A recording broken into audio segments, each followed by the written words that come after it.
Thalassery അതിരൂപതാംഗമായ Jacob വട്ടുകളമച്ചന് Vatican നയതന്ത്ര കാര്യാലയത്തിലേക്കുള്ള അംഗങ്ങളെ പരിശീലിപ്പിക്കുന്ന റോമിലെ പൊന്തിഫിക്കൽ എക്ലസിയാസ്റ്റിക്കൽ അക്കാദമിയിൽ പ്രവേശനം ലഭിച്ചുകൊണ്ടുള്ള അറിയിപ്പ് ഇന്ത്യയിലെ വത്തിക്കാൻ സ്ഥാനപതി ആർച്ച് ബിഷപ്പ് ലെയോപോൾഡോ ജെറേലി പിതാവ് വഴി തലശ്ശേരി അതിരൂപത അധ്യക്ഷനായ അഭിവന്യ മാർ ജോസഫ് പാംപ്ലാനി പിതാവിന് ലഭിച്ചു.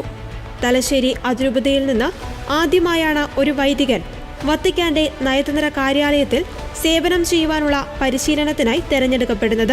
പ്ലാറ്റിനം ജൂബിലി ആഘോഷങ്ങൾക്കായി ഒരുങ്ങുന്ന തലശ്ശേരി അതിരൂപതയ്ക്ക് ലഭിച്ച അംഗീകാരമാണ് ജേക്കബ് അച്ചന്റെ ഈ നിയോഗം.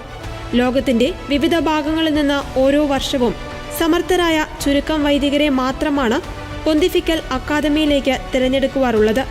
അഭിവന്യ മാർ ജോസഫ് പാംപ്ലാനി പിതാവിന്റെ കൃത്യമായ ഇടപെടലുകളും പരിശ്രമവുമാണ് ഈ വലിയ അംഗീകാരം ലഭ്യമാക്കുവാൻ ഇടയായത്.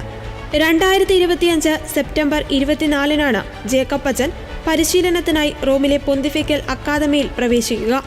2 വർഷത്തെ പരിശീലനത്തിന് ശേഷം വിവിധ രാജ്യങ്ങളിലുള്ള വത്തിക്കാൻ നയതന്ത്ര കാര്യാലയത്തിൽ ശുശ്രൂഷയ്ക്കായി നിയോഗിക്കപ്പെടും.